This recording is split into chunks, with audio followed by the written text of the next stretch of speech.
I only needed shelter. But that bronze lamp already knew my family. She was 23 and homeless. No coat, no suitcase, no place to sleep. Just a canvas tool pouch and $9 she had hidden beneath the loose lining of an old boot. And with that $9, she bought a condemned Tiffany glass lamp studio in Queens County, New York, abandoned since it fell off city maps in 1989. The north roof sagged above the cutting room. 3 windows had no glass left at all. Queens County condemned it on October 14th, 2022, with demolition planned for the first thaw of spring. Inside a hollow bronze lamp base shaped like oak roots waited a sealed chamber untouched for decades, holding something that would alter the measure of her life. Before we continue, if stories like this mean something to you, hit subscribe and tell us in the comments where you're watching from. We love seeing how far these stories travel. Willa Hart had been fitting broken pieces together her whole life without knowing it. As a child in Astoria, she drew on grocery receipts because clean paper was considered wasteful. One blue crayon became sky, river, shadow, and grief. By 12, she could copy the curve of a bird's wing from memory while adults argued in the next room. Her mother, Marlene, worked double shifts at a laundromat. She loved Willa in small ways, half a sandwich beneath a towel, a refilled bus card, a lamp left burning. But Marlene survived by never standing between anger and its target. The person who taught Willa what careful hands could become was her great-aunt Evelyn Hart, a stained glass restorer in Sunnyside. Every Saturday, Willa crossed Queens with 2 sesame rolls and climbed the stairs above Evelyn's frame shop. They scored opalescent glass with a pistol grip cutter, the wheel whispering before each piece broke clean. Evelyn taught her to turn the glass instead of twisting the wrist, smooth an edge on carborundum, and wrap each fragment with copper foil no wider than a fingernail. At noon they drank tea beside a wooden lamp mould, then soldered until the room smelled of tin, flux, and hot dust. Light does not forgive careless joining, Evelyn once said. Willa understood that the warning was not about glass alone. A weak seam might hold for years, then fail the first time heat reached it. Evelyn died during a February sleet storm when Willa was 17. The landlord cleared the shop before the family finished arguing over rent. The cutters, pattern books, glass samples, and Evelyn's brass fid disappeared into boxes sold by weight. Willa rescued only the canvas tool pouch, flattened beneath a broken chair, and carried it home under her sweater. At 19, she met Darren Cole outside the print shop where she trimmed wedding invitations. He spoke softly, remembered her coffee, and waited beside locked doors as though courtesy were part of his bones. Within a year he had her passwords, opinions about her clothes, and a habit of blocking doorways. He did not strike her then. He made the room smaller one reasonable sentence at a time. The night he lost their savings, rain tapped the kitchen vent with the dry sound of foil being folded. Willa found the bank screen open on his laptop. Withdrawals, casino transfers, then a balance of $12.41. Darren watched from the hallway. On the table sat Evelyn's canvas pouch, where Willa had begun keeping a little emergency cash. He picked it up and threw it against the wall. A glass cutter inside snapped with a short metallic click. "Take your useless hands and get out tonight." Exactly 8 words. He gripped her upper arm before she could reach the bedroom, dragged her to the landing, and shoved the pouch after her. Marlene stood 1 flight below, summoned by Willa's earlier message, one hand resting on the banister. She saw the purple marks forming beneath Darren's fingers. She lowered her eyes, stepped aside, and let her daughter pass into the rain without a coat. For 6 weeks, Willa moved according to warmth. She slept beneath fluorescent lights at Port Authority until security recognized her. Then spent $4 in a Jamaica laundromat where dryers warmed the chairs. In Flushing, she slept upright in a hospital waiting room. In Long Island City, she hid behind pallets until a forklift started before dawn.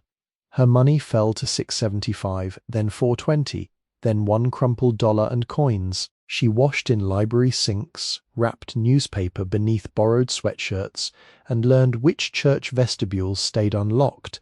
At every sudden footstep, her body prepared for a hand on her arm. On the 42nd day, she entered the Queen's Public Library in Jamaica to escape sleet and sat beside a radiator that knocked every few minutes. A bulletin board near the local history shelves held tax sale notices, room rentals, and handwritten offers for snow shoveling. One county notice had curled at the corners: abandoned art glass workshop, structure and contents, titile transfer fee $9. The address was in a forgotten industrial pocket near Flushing Creek. Demolition authorization was pending. Willa read the notice 3 times. $9 was more than she had, until she opened Evelyn's pouch and found a quarter lodged beneath the torn seam. Then another, green with age, beneath the stiffened canvas base. The total in her palm was $9 exactly. She copied the address onto the back of a discarded checkout slip, warmed her fingers over the radiator, and walked toward the clerk's office before the building could close. By dusk, the last $9 she owned were carrying her toward a door no one had opened in 34 years. Willa reached the county offices 12 minutes before closing, but the building listed on the notice was not where the property deed was kept. A security guard with silver brows studied the paper in her hand, then marked a bus route across the back in blue ink. The tax title desk had moved to the Eastern Records Annex in Little Neck, nearly 12 miles away. She rode as far as her coins allowed. The driver put her off near Northern Boulevard after dark, beneath a sign rattling in the wind. From there she walked east with Evelyn's pouch pressed under her sweatshirt and the sleet hardening along her sleeves. A church shelter had already locked its doors. Behind an old riding stable near Alley Pond, she found a hay storage barn with one loosened plank and crawled inside. The temperature fell to 27 degrees. Willa buried her feet beneath dry Timothy hay and slept in pieces, waking whenever horses shifted beyond the dividing wall. Their breathing was deep and steady. Before dawn, the stable owner opened the outer doors, saw the small hollow she had made, and left a paper cup of coffee beside it without speaking. She walked the remaining 3 miles as the sky turned the colour of unpolished pewter. Little Neck was already opening around her. The bell above Martino's bakery rang as trays of sesame loaves reached the window. A man swept the pavement outside Douglaston Hardware. Chang's Pharmacy raised its metal grill. At the corner, the Colonial Diner lit its red coffee sign, while a florist called Queen's Garden House rolled buckets of chrysanthemums beneath a striped awning. Willa passed them all with the tax notice folded inside her palm. The annex occupied a former savings bank on Northern Boulevard, its limestone front stained below the gutters. Inside, a brass railing divided the public floor from 3 desks and a wall of deed books. The heat smelled faintly of wet wool and old paper.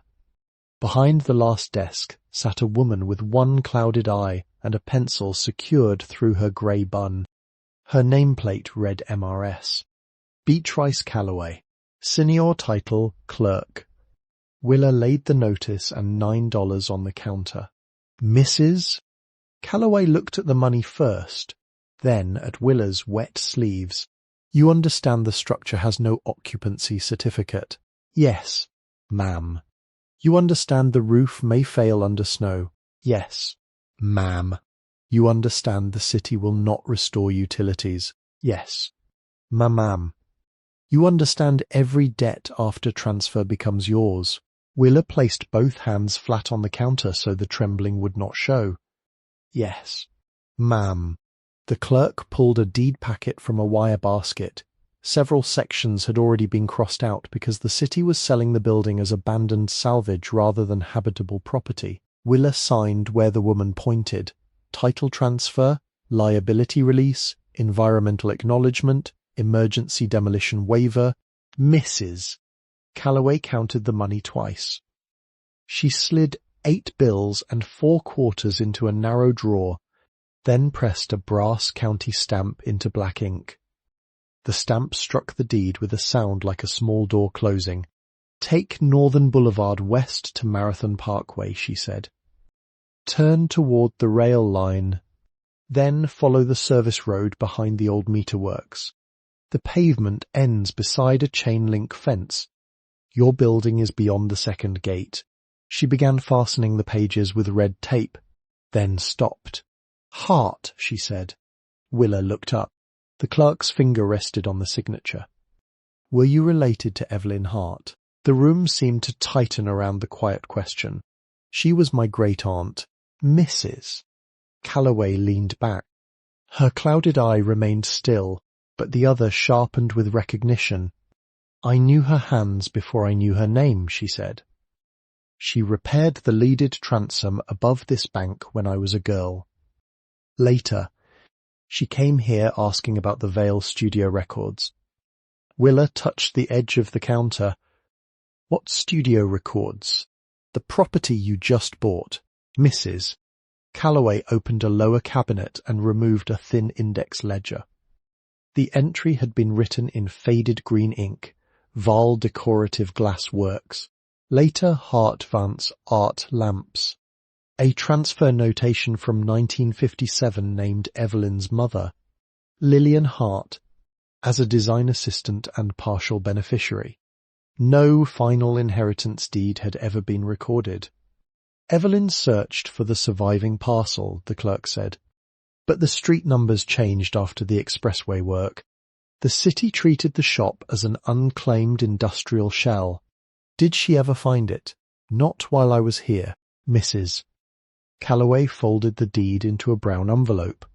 Before handing it over, she removed one of Willa's dollar bills from the drawer and studied a line of pencil writing along its margin. Willa had not noticed it before. Evelyn's handwriting, nearly erased by years of folding, formed two words. For joining, the clerk replaced the bill with one from her own purse. "This one stays here," she said, placing Evelyn's dollar beneath the glass top of her desk. A title office should remember what passed through it. Outside, the sleet had become a dry, wandering snow. Willa followed the clerk's directions past the Cross Island Parkway and beneath the Long Island Railroad tracks, where each passing train shook grit from the concrete. The service road narrowed between storage yards, auto body sheds, and parcels that had returned to sumac and reed grass. An elderly man in a brown watch cap stood beside a bungalow sorting firewood into milk crates. A brindled dog watched from the porch, one front paw white to the ankle. "You looking for the glass place?" the man asked. Willa nodded. "I'm Mr. Rusk, dog's Mabel. She barks at uniforms and raccoons. Not much else." Mabel approached, sniffed Willa's empty hand, and returned to the porch. "Buildings behind those walnuts, mister," Rusk said. City forgot the trees along with everything else.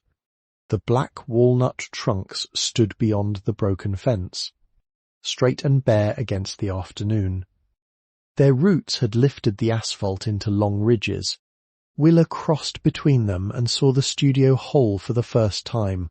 It was larger than the notice photograph suggested, a narrow brick building roughly 30 feet wide and 70 feet deep, with timber additions along the rear wall. The roof had been assembled in 3 periods: slate above the original furnace room, tar paper over the cutting studio, and rusted corrugated metal across the storage lean-to. A square chimney leaned 2 inches toward the creek. Above the entrance hung a wooden sign whose surviving gold letters read only "Art Lamps." One hinge had torn from the front door. Willa lifted the door rather than forcing it, and felt its weight settle through her arms. The lower edge scraped over plaster fragments, mouse husks, and a drift of dead leaves. Cold air came from the building as though it had been stored there. The front room smelled of damp brick and the mineral bitterness of ground glass. Her shoes pressed grit into the floor with a faint crunch. Along one wall stood wooden bins whose labels had faded to ghosts: amber, mottled green, ripple blue. When she drew a finger across the nearest lid, dust exposed a narrow stripe of purple glass beneath. Somewhere in the ceiling, water tapped into a metal bucket. The back room was darker. She found a switch by touch and pressed it from habit, though no light came.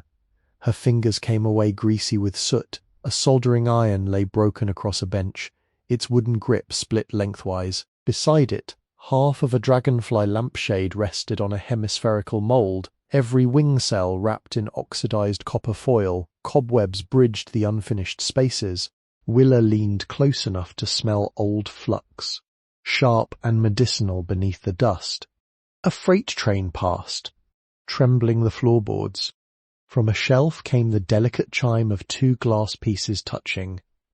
The sound was so clear that she held her breath until it vanished. Near the rear wall she discovered a hand pump connected to a dry basin, a cast-iron stove with its pipe detached, and a narrow cot frame without springs. The bronze lamp bases were stacked beneath a canvas sheet. Roots, vines, lilies, and twisted tree trunks rose from the metal as though they had been poured from a forest. She did not uncover them yet. Night reached the broken windows early. Willa stuffed flattened cartons into two openings and hung the canvas sheet across the third. She swept one square of floor with a hand broom whose bristles had gone crooked, then laid newspaper beneath herself and used the empty tool pouch as a pillow.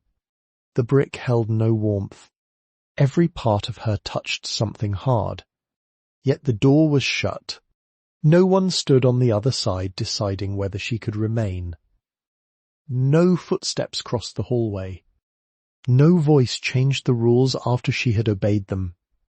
The studio settled around her with taps, creaks, and the slow movement of wind through the damaged roof. Before sleep, Willa reached into the pouch and found the broken glass cutter Darren had thrown against the wall. She fitted its two pieces together in her palm, not because they could be repaired, but because her hands needed to remember the shape. The sharpest fragments, joined with patience, make the brightest light. At first light, Willa carried the broken cutter to the workbench and set it beside the unfinished dragonfly shade.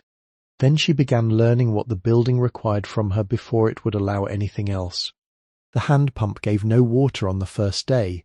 Its leather cup had dried hard inside the cylinder, so she removed the handle pin with a bent nail, lifted the rod, and soaked the cup in creek water until it became flexible again. By afternoon, the pump coughed rust, then mud, then a clear stream cold enough to ache in her wrists. The outhouse stood beyond the rear lean-to, tilted toward a thicket of sumac. One floorboard had rotted through. Willa covered the opening with a plank taken from a collapsed packing crate and marked the weak edge in white chalk so she would not forget it in darkness. By the third day, she knew the studio's floor by sound. A long groan near the furnace room meant the joist was tired but holding. Two quick clicks beneath the cutting bench came from loose rosehead nails. The board beside the rear door gave one clean creak whenever her weight crossed its center. That morning she followed Northern Boulevard back to Douglaston Hardware. The shop was narrow, high-shelved, and warm with the smell of pine handles, machine oil, and coffee left too long on a hot plate. Behind the counter stood a broad man with one ear folded forward from an old injury. His apron read Sam Vella in red stitching. He watched Willa place 6 coins on the counter. "I need a stove brush," she said, "and enough food to last until Friday."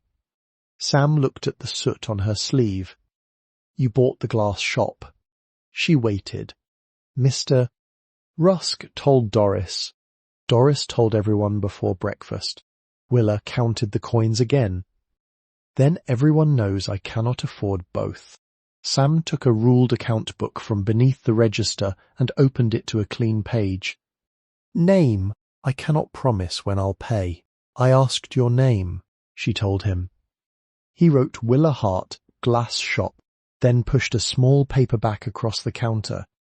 The cover showed a man repairing a porch with a hammer held backward. "County Home Repair Manual," Sam said. Outdated plumbing, useful everything else. You pay the account when you can. Willa, read the penciled prices before agreeing.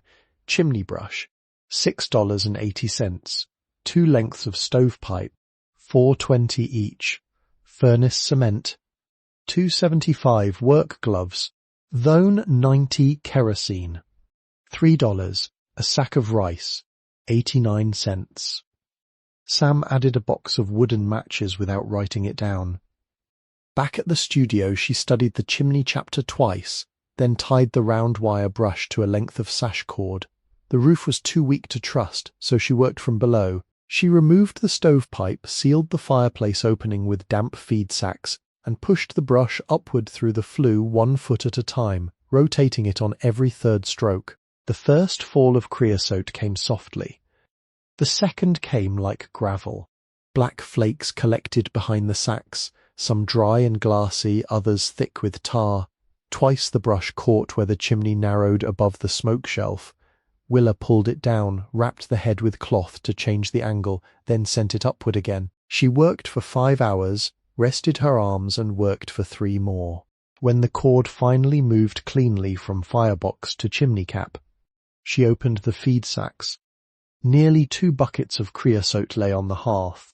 She checked the stove body for cracks with a candle flame, watching for any pull in the flame along the seams. 1 hairline gap near the rear collar drew inward. She packed it with furnace cement, fitted the new pipe, and waited until morning for the repair to cure.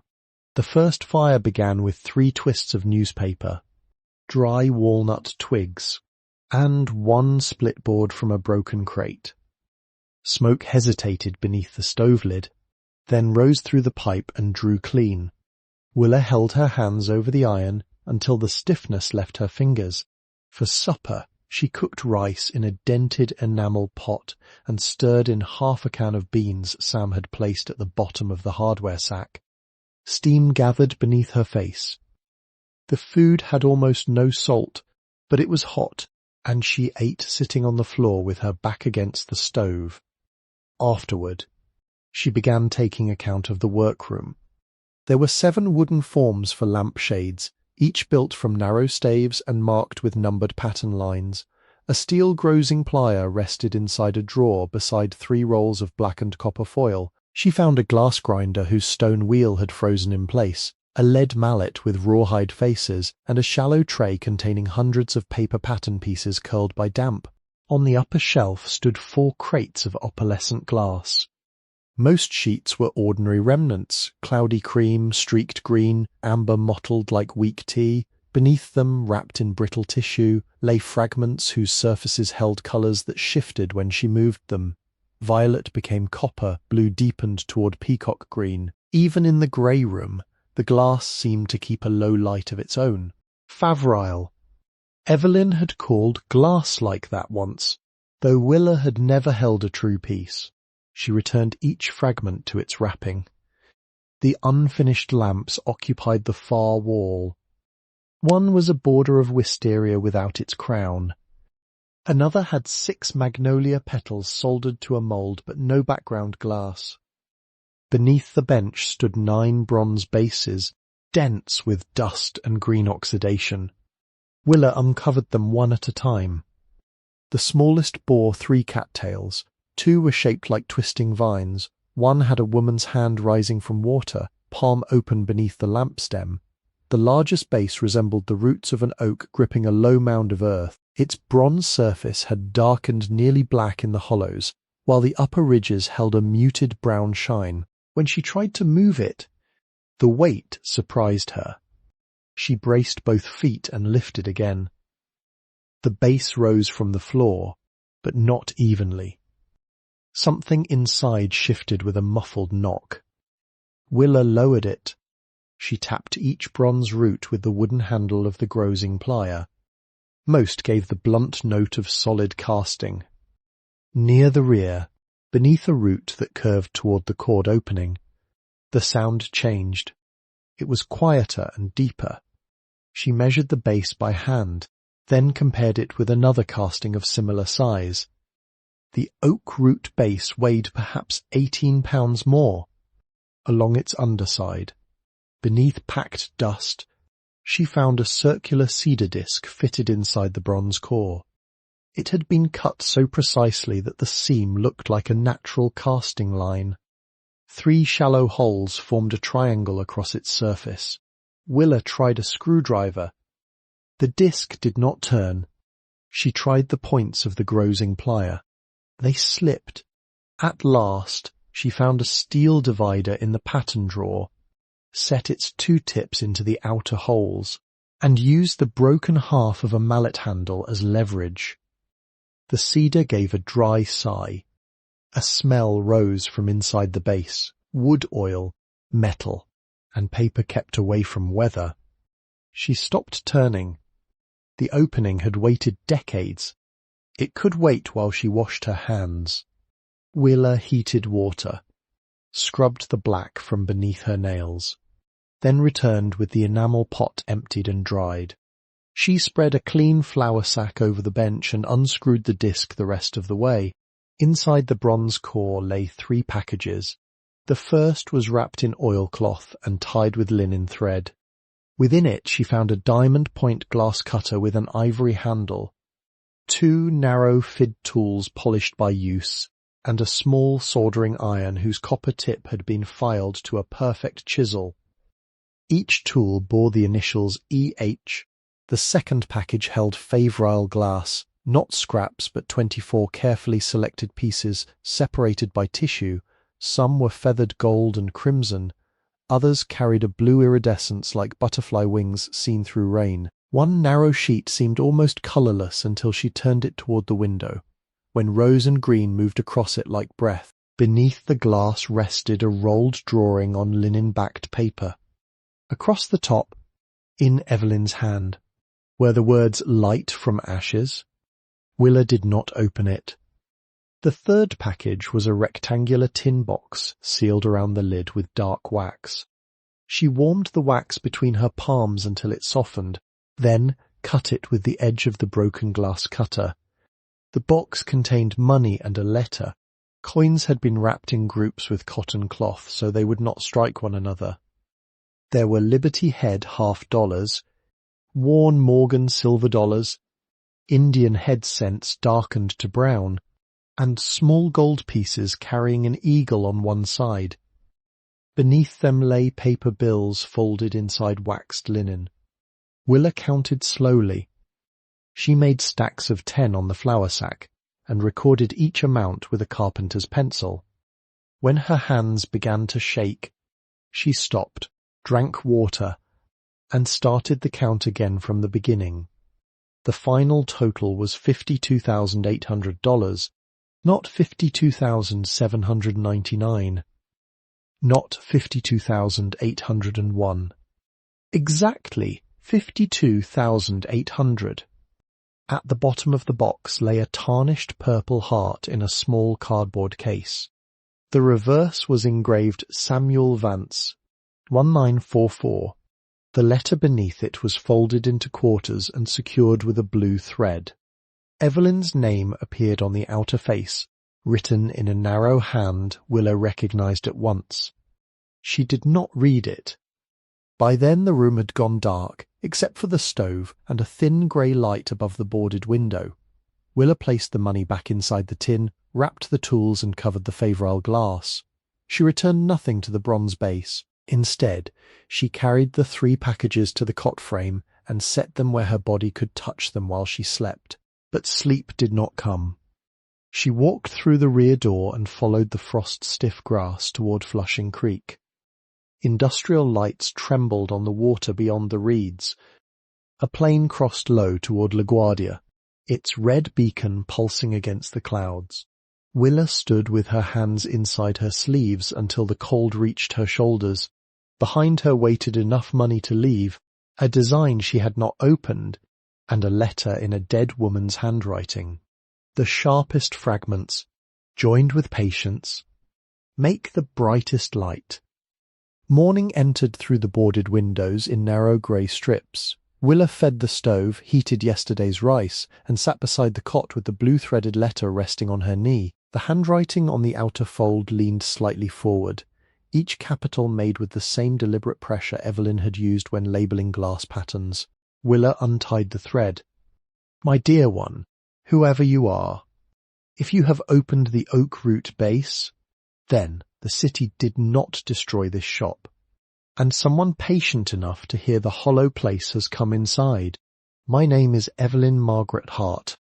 In March of 1988, at New York Presbyterian Hospital in Manhattan, Dr. Leonard Ames told me I had pancreatic cancer. He gave me months, perhaps less. I had already spent more than 30 years silent about this room, and illness did not make silence nobler. It only made time exact. The work began with Abigail Vale, born in 1866 in Corona, Queens. She entered a decorative glass studio in 1887 and cut drapery glass for women whose names rarely appeared on invoices. Her daughter Clara Vale Vance carried the patterns to this building in 1912. Clara's son Samuel Vance, my uncle, kept the furnace and casting books until he was killed in France during the Second World War. My mother, Lillian Hart, inherited what remained in 1946. She taught me here after school, and I closed the trade on October 3rd, 1957, when debt, grief, and changing taste left more benches than orders. I did not close because the work was worthless. I closed because I was tired and ashamed of being tired. If the glass has survived, handle the iridescent pieces by their edges. Their metallic surface bruises under grit. Warm, cold glass slowly before soldering. A sudden change greater than 30 degrees can open a hidden fracture. Use 1 part zinc chloride flux to 3 parts distilled water for old copper foil and wipe it away before the seam cools. Keep the iron near 700 degrees Fahrenheit, moving steadily so the solder forms a rounded bead rather than a flat scar. When the shade is complete, wait 24 hours before applying black patina, then rinse it twice and dry every joint. The drawing called Light from Ashes was Abigail's final design and my first complete pattern. Neither of us made it. Perhaps it was never meant for the first pair of hands. The money is not payment. It came from commissions, property shares, and wages my mother refused to spend after Samuel died. Use it to make the building safe. Use what remains with restraint. The tools belong to the person willing to clean them, sharpen them, and learn where they fail. Inheritance is not possession. It is a task placed on a bench before dawn. You may complete it, alter it, or prepare it for someone who comes later. But do not call a thing preserved if no living hand can use it. Behind the studio, beyond the outhouse, there is a low granite marker near the oldest walnut tree. Samuel placed it there before he left for war. The words have nearly worn away, but the carved lamp flame remains. If you found this place because you had nowhere else to go, do not be ashamed. Many good workshops began as shelter. Many honest lives began after a door was closed. The house is not empty. It has been waiting. You are welcome here. Evelyn Margaret Hart, April 17th, 1988. Willa read the letter twice. The second time, she stopped at the line about tiredness and placed 1 finger beneath it until the paper warmed. Then she folded the pages along Evelyn's original creases, drew the blue thread around them, and tied the same plain knot. Outside, frost silvered the grass behind the studio. Willa passed the outhouse and moved toward the oldest walnut, whose trunk divided low into 2 heavy limbs. Brambles covered the ground around it. She broke them down with a length of scrapwood, then cleared leaves from a rectangular piece of granite set nearly level with the earth. The inscription had worn beyond reading. At its centre remained a shallow carving shaped like a lamp flame. Willa knelt and traced the outline. In a crack beneath the marker, she found a tarnished brass pin bearing the same name engraved on the medal, Samuel Vance.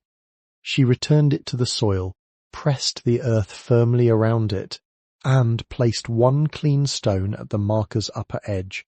Back inside, she chose the smallest heirloom soldering iron.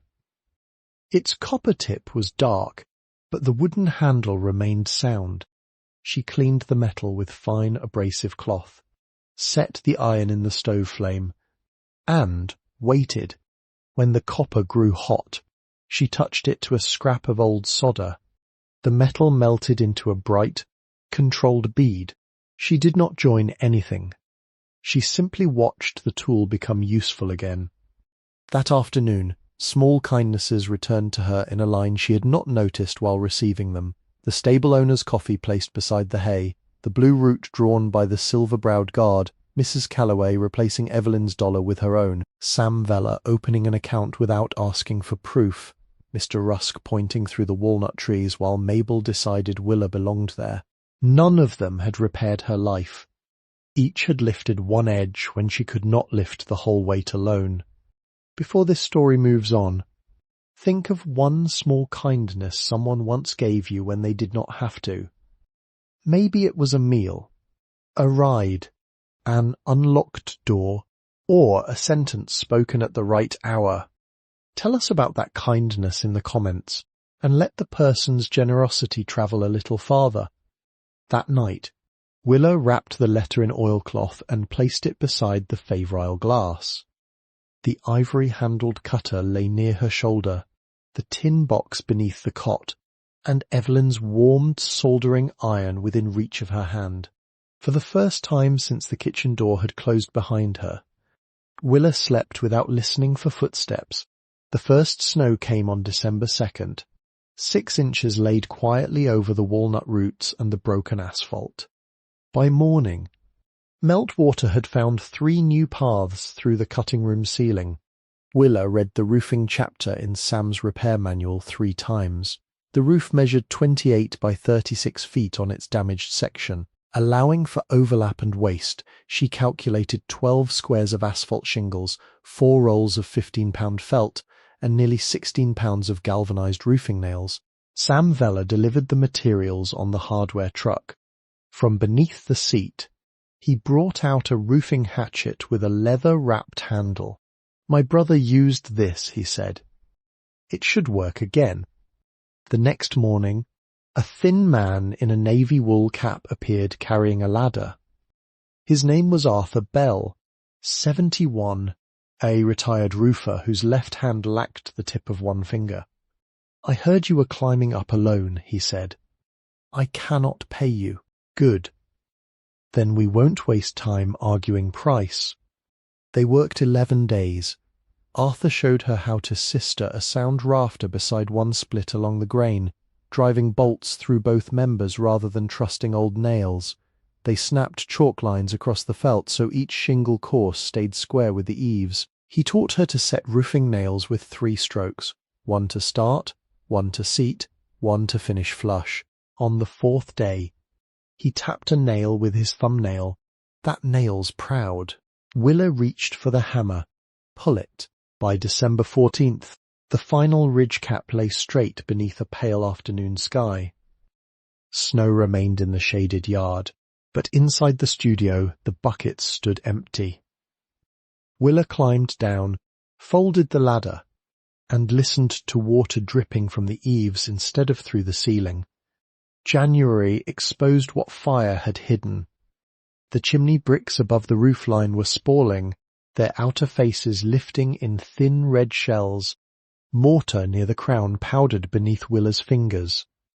She removed each loose joint with a narrow plugging chisel, stopping whenever the brick itself began to move. Sam ordered hydraulic lime and fire clay. Arthur gave her the ratio, 3 parts washed sand, 1 part hydraulic lime, and 1 part fire clay for the hottest interior joints. She mixed only what she could use in 40 minutes and dampened the old masonry first, so it would not pull moisture from the new mortar too quickly. For 3 weeks, the temperature stayed in the 20s. Willa worked barehanded because gloves dulled her sense of pressure. Every 15 minutes, her fingers went numb. She climbed down, held them near the stove, then returned before the mortar stiffened in the bucket. She replaced 6 bricks, rebuilt the crown with a slight slope, and reset the cap on a bed thick enough to shed rain without trapping it. Inside, she parged the smoke chamber where gaps had opened around the old flue. On January 27th, she lit a test fire with dry walnut splits. Smoke rose without hesitation. Outside, a grey column lifted cleanly from the chimney and bent east over the creek. Arthur watched from the yard, hands in his coat pockets. "That'll draw," he said. Willa remained beside the stove until every new joint had warmed and held. The floorboards were white pine, fastened with hand-cut rose-head nails whose uneven heads caught the light after the dirt came away. Willa drove each loose nail below the surface with a narrow punch, then rented a random orbit sounder from Sam for $14 a day. The first pass, at 80 grit, removed blackened wax and a century of embedded grit. At 120, the boards began to show their grain. The final 220 grit pass softened the raised fibres without erasing the shallow marks left by benches and boots. Dust reached everywhere. Willa sealed the glass crates under canvas, tied cloth over her mouth, and emptied the sander bag after every few boards. By evening, the front room smelled of cut pine rather than damp plaster. She wiped the surface with mineral spirits, waited overnight, then applied the first coat of oil with folded cotton. The wood darkened from dull brown to deep honey. A second coat drew out red beneath the grain. After the third and a 48-hour cure, the floor held the quiet colour of old mahogany. One morning, Willa woke with both hands swollen and her breath coming too quickly. She carried the sander outside, then left it untouched beside the door. At the marsh, a great blue heron stood among the reeds, motionless except for the wind moving the long feathers behind its head. Willa sat on a concrete block and watched it for most of the day. She did no work. At dusk, the bird opened its wings and crossed the creek. Willa returned to the studio, covered the sander against dew, and slept. There were 8 windows in all. 3 had lost every pane. 4 held cracked glass patched with tape or cardboard. The 8th contained one original hand-blown pane dated in the old glazing ledger to 1788, its surface wavering with tiny seeds and lines. Willa left that pane untouched. For the others, she removed hardened putty with a heat shield and a low flame, easing the old glazing points free so the wood would not split. She brushed linseed oil into the dry rabbits and rolled DAP 33 glazing putty between her palms until it became soft enough to press into a continuous bed. Each new pane settled against the putty with gentle pressure. She set glazing points every 8 inches, then drew the putty knife along the outer edge in one deliberate stroke, matching the bevel to the sightline from inside. 4 sash cords had rotted through. Willa replaced them with 1/4-inch cotton cord, lowering the counterweights behind the trim and securing each line with a figure-8 knot large enough to seat inside the weight pocket. The first sash dropped crooked. She removed it, shortened one cord by 1/2 inch, and tried again. By the last window, February light had begun to remain after 5 o'clock. Willa lifted the repaired sash, tested the balance, and let it rest halfway open without slipping. Outside, a chickadee landed on the nearest walnut branch. It turned its black-capped head toward the room, gave one small call, and stayed while Willa pressed the final line of putty smooth. The walls near the chimney had been built with horsehair plaster pressed over hand-split oak lath. Most of it had survived because the roof once kept dry, but 3 patches failed as soon as Willa touched them. The first slumped before evening, the second cracked around the edges. The third fell whole from the wall at 2 in the morning. Sam brought an old feed bag of horsehair from his basement. "My father saved everything," he said. Occasionally he was right. Willa washed the hair, separated it and folded short handfuls into lime plaster. She dampened the lath forced on a scored scratch coat, then waited until it held beneath her thumb. The brown coat went on 3/8 of an inch thick and cured for 72 hours beneath damp cloth. She finished with a smooth 1/8 inch coat, feathered into the old wall. When the final patch dried without opening, Willa placed her palm against it. These patches will hold another 100 years. Doris Bell from the Colonial Diner began leaving paper bags on the doorstep each Tuesday. She wore red-framed glasses on a silver chain and folded the tops of the bags twice against the weather. Inside were heel ends of bread, soup in sealed jars, and sometimes 2 eggs wrapped in newspaper. Willa caught her on the 4th delivery and held out money. Doris closed Willa's fingers around the coins. "Pay me in candles when the shop reopens." The next Saturday, a 16-year-old boy arrived on a green Schwinn with a splitting maul balanced across the handlebars. His name was Caleb Bell, and a white scar crossed one eyebrow. Without introduction, he began breaking storm-fallen walnut limbs into stove lengths. Willa carried out $3. He shook his head. My mother said, "About your grandfather." "Great-uncle," Willa said. Caleb considered the correction, then split another round in one clean stroke. Reverend Boyd passed the property each morning at 7:10, walking toward the small Baptist church beyond the rail line. He was tall enough to stoop beneath the walnut branches and wore one brown glove because the other hand held a polished walking stick. He never entered unless invited. He tipped his hat when Willa worked outside and offered the same 4-word prayer. "Keep these hands steady." By March, Willa had begun answering, "And yours." She postponed the cellar until February 11th. The entrance lay beneath a trapdoor behind the furnace room. 7 granite steps descended to a 12 by 15-foot chamber floored with uneven fieldstone. Moisture silvered the walls, but the beams above remained sound. At the center of the floor rested a dressed granite slab, bearing the carved lamp flame mark from Samuel's marker. Willa brushed its edges clean and tested one corner with a pry bar. It did not move. She did not try again. Under the 3rd step, wedged behind a splinter of oak, she found a box no larger than a loaf of bread. The lid had swollen shut. Willa carried it upstairs, warmed it beside the stove, and eased the seam open with Evelyn's brass fid. Inside lay a key and a tintype.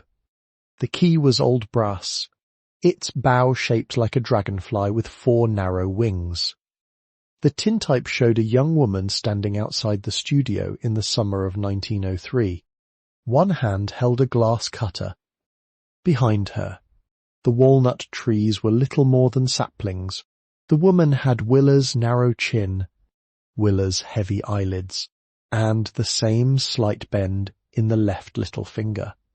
On the back, scratched into the blackened metal, were the words, "Clara Vale, daughter of Abigail, age 25, summer of 1903. Willa carried the tintype to the doorway and compared the roofline behind Clara with the one above her. The eastern chimney had not yet been built, but the front brickwork and shallow lintels were the same. She placed the photograph beside Evelyn's letter. The brass dragonfly key remained on the mantel. None of the locks in the studio accepted it, and Willa did not force an answer from it. Snow withdrew from the service road in stained ridges.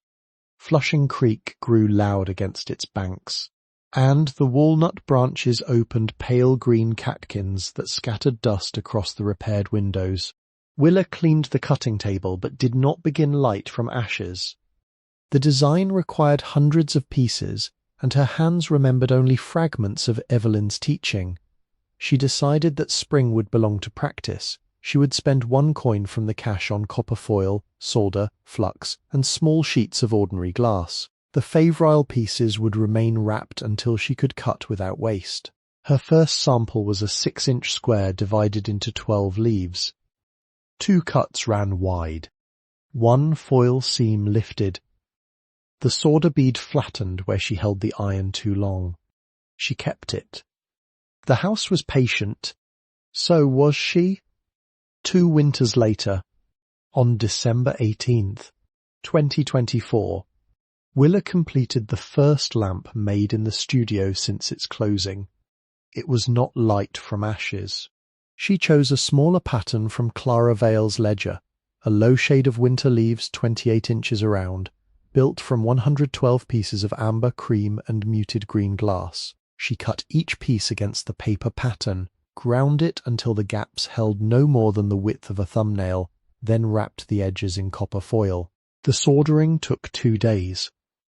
She kept Evelyn's iron near 700 degrees, moving the chisel tip steadily until every seam rounded without pooling.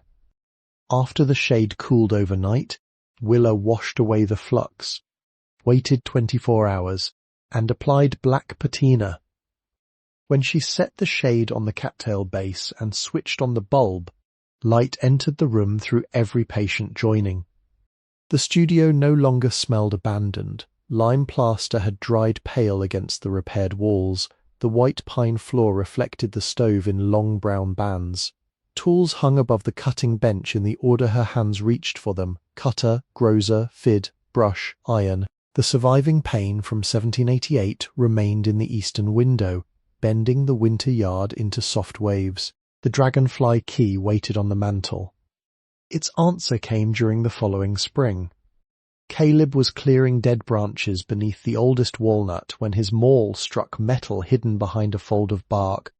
Willa knelt beside him and found a bronze plate set into the trunk's broadest root, nearly swallowed by 70 years of growth. At its centre was a dragonfly-shaped keyhole. The brass key turned once. Behind the plate lay a narrow copper-lined chamber. It contained a folded 48-star American flag, wrapped in waxed cloth, and a letter written on thin paper. The date was November 11th, 1918. Clara Vale had written it while church bells rang across Queens for the armistice ending the First World War. She addressed the note to the daughter she hoped might one day inherit her hands. Clara wrote that Abigail had planted the walnut when the studio first became theirs. The hidden chamber was meant to hold objects that carried duty rather than value. The flag had belonged to Clara's husband, Thomas Vance, who served with the American Expeditionary Forces in France and returned with lungs damaged by gas. He had lived, Clara wrote, but many had not. She asked that the flag never become decoration. It was to be unfolded only when someone in the family was ready to remember that preservation carried a cost, and that a workshop survived because ordinary people repaired what time? War. And neglect had damaged. Willa read the note beneath the tree. Caleb stood several yards away, pretending to examine the maul handle while giving her privacy. She refolded the flag according to Clara's instructions, wrapped the note separately, and returned both to the copper chamber. The dragonfly key went back to the mantel afterward, no longer a question but still kept where light could touch it. The Purple Heart required a different resting place. On June 6th, the anniversary of the Normandy landings, Willa carried Samuel Vance's medal to Cypress Hills National Cemetery. Mrs. Calloway had helped her locate his memorial record, though Samuel's body had remained overseas. At the cemetery, Willa placed the medal inside a small archival case beside the family marker and stood until the morning ceremony ended. There was no speech for him. A groundskeeper straightened the case after the wind shifted it. That was enough. Of the cash, Willa spent 4 coins. 1 paid for the glass and foil used in her practice squares. 1 bought mortar and fire clay. 1 covered the final sash cord and glazing points. The 4th purchased a new kiln shelf when an old one cracked during annealing tests. The paper currency paid for structural work only after she documented each expense in Clara's ledger. What remained stayed sealed in the tin box, wrapped again in cotton and oilcloth. On the lid, Willa fixed a new label, "For the next one." She returned the box to the hollow bronze base but left the cedar disc lightly tightened. Whoever came after her would still need patience, though not a tool made by accident. The studio reopened without announcement. Doris placed an index card on the diner's corkboard between a piano teacher's number and a notice for snow removal. Hand-cut glass repairs. Small lamps. Careful work. ASS key for Willa. The first customer brought a cracked porch lantern. The second carried a church window no larger than a serving tray. By summer, more than 40 names filled a mailing list kept in a cigar box beside the register. Willa accepted only the work she could finish honestly. She declined rush orders. She repaired before replacing. When someone asked whether she could make a copy of an old Tiffany shade, she explained that imitation without understanding was only another kind of breakage. Caleb returned after graduating high school with a wooden sign strapped across the back of his schwinn. He had carved it from a walnut limb taken down after a storm and rubbed the letters with dark wax. The sign read, "Hart Vance Art Lamps, Daughters." Willa traced the final words. "There aren't any daughters," she said. Caleb leaned the sign against the bench. He had grown taller, though the scar over his eyebrow had not changed. There weren't any customers either. The sign remained. Willa hung it above the front door, preserving the old fragment of art lamps beneath it rather than throwing the earlier name away. The two boards did not match. One was weathered and incomplete. The other was newly carved. From the road, they appeared to belong together. In October, Willa began a letter. She used linen paper, blue thread, and the narrow drafting hand Evelyn had taught her for pattern labels. At first she wrote only one line, "My dear one." "Whoever you are," she left space below it. Over the following months she added practical instructions, where the roof carried snow badly, how the pump leather should be soaked, which floorboard warmed before it lifted, and why Favral glass must be warmed slowly. She included Sam's account book, Doris's habit of folding bags twice, Arthur's 3-stroke nail method, and Reverend Boyd's prayer. She did not explain how to survive betrayal. She wrote where the warmest corner could be found in January. She wrote that a person might sleep on the floor the first night and still rise as the owner in the morning. She wrote that money should make the work possible, not make the worker grand.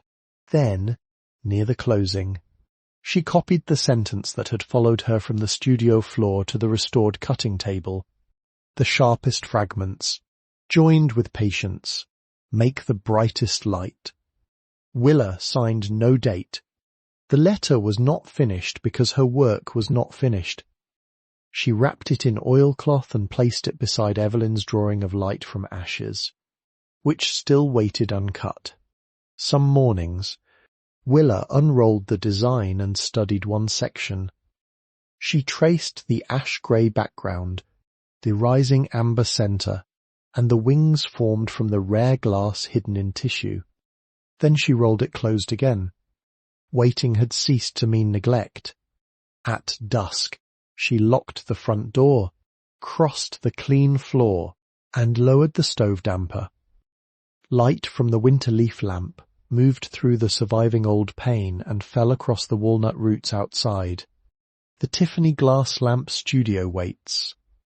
It has always waited, in the records annex. Mrs. Beatrice Calloway eventually retired. Before leaving, she emptied her desk except for one object beneath the glass top. It was the worn dollar bill Willa had brought on the morning of the title transfer, the words for joining still visible along its edge. The new clerk asked whether it belonged in lost property. "Mrs." Calloway shook her head and closed the drawer. "No," she said. "It belongs to the deed."